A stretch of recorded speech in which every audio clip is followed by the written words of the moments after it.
আন্দোলনের পর ঢাকা শহর অনেকটাই ফাঁকা হয়ে যায়, জনমনে আতঙ্ক। প্রয়োজনের যারা অতি প্রয়োজন তারাই শুধুমাত্র বের হচ্ছে, বিশেষ করে সন্ধ্যার পরে। বিশেষ প্রয়োজন ছাড়া তেমন একটা রাস্তায় দেখা যায় না মানুষ। তো আজকের এই ভিডিওটা শুরু করছি মূলত অন্য একটি প্রয়োজনে।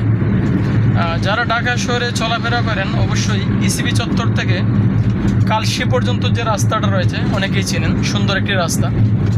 এখানে গাড়ি 1 মিনিটের জন্য দাঁড়াতে হয় না, কোনো যানজট নেই। তো আজকে হচ্ছে 7 তারিখ। আন্দোলনের পরের দিন একটু থমথমে অবস্থা ছিল, এটা তৃতীয় দিন আজকে। তো রাস্তায় তেমন কোনো হট্টগোল থাকার কথা না। তো দিনের বেলা অনেক ছাত্ররাই দেখলাম রাস্তায় ট্রাফিকের দায়িত্ব পালন করছেন, গাড়িগুলো খুব শৃঙ্খলা রাখতেছেন। অনেকেই দেখলাম টঙ্গী স্টেশন রোডে ময়লা পরিষ্কার করতেছে বস্তার ভিতরে, অনেক স্টুডেন্ট। তো এই সমস্ত কাজ আসলে প্রশংসার দাবি রাখে নিঃসন্দেহে।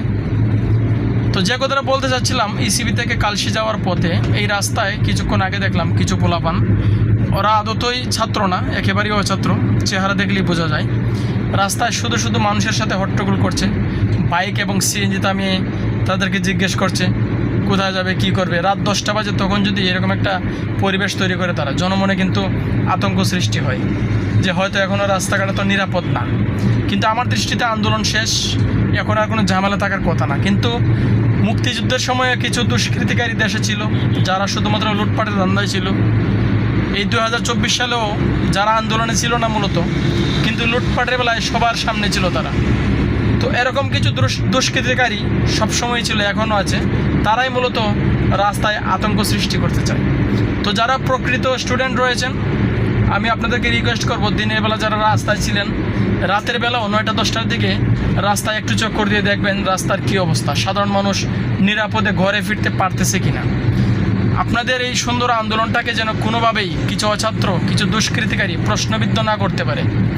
তো সেদিকে দৃষ্টি রাখার জন্য সকল ছাত্র ভাই বোনদেরকে দৃষ্টি আকর্ষণ করছি।